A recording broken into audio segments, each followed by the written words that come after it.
Halo semuanya, kenalin nama aku Gadis. Kali ini aku lagi berada di salah satu lokasi surga kecil yang ada di dunia, yaitu di Raja Ampat yang berlokasi di Papua Barat, Indonesia. Tempat ini tentunya terkenal karena terumbu karangnya yang indah, habitat lautnya yang luar biasa, dan juga hutan tropisnya. Tapi kalian tahu gak sih, kalau sekarang tempat ini sedang terancam. Raja Ampat yang seharusnya menjadi situs warisan budaya dan juga wisata sedang ditambang habis-habisan. Sebagai pekerja tambang, sebenarnya aku di sini cuma buat cari nafkah.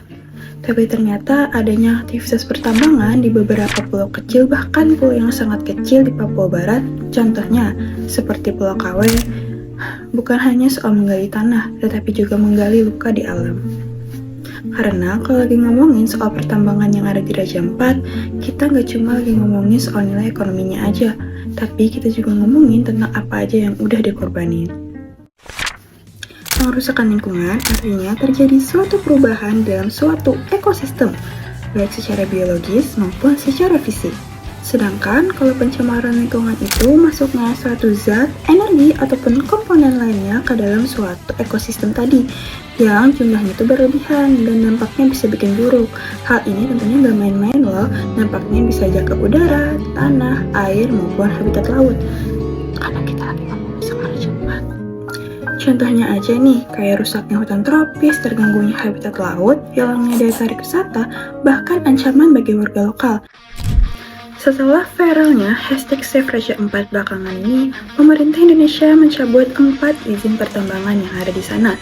Namun, ada satu yang masih beroperasi, yaitu PT Gag Nikel, yang kepemilikannya dipegang langsung oleh negara. Dalam menangani permasalahan ini, ada 3 sisi hukum yang bisa dilakukan. Yang pertama, melalui administratif, dengan pencabutan izin tambang, seperti yang dilakukan pada tahun 2022 di PT Tambang Anugerah Indonesia. Lalu yang kedua adalah gugatan perdata dengan ganti rugi oleh masyarakat maupun dari walhi. Dan yang terakhir melalui pidana. Pelaku bisa dijerat pasal 98-100 Undang-Undang tahun 2009 jika terbukti lalai melakukan pengerusakan.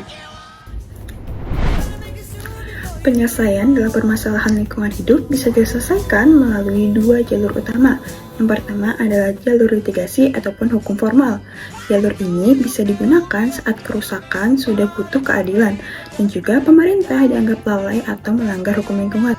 Contohnya kayak WALHI atau Wahana Lingkungan Hidup Indonesia yang menggugat pemerintah Indonesia mengenai izin tambang yang akan merusak alam. Yang kedua melalui jalur non-litigasi. Jalur ini cocok untuk membangun solusi dan kesadaran bersama serta komunikasi oleh para pihak. Terdapat 3 hal yang bisa dilakukan dalam alternatif penyelesaian damai atau jalur non-litigasi tadi.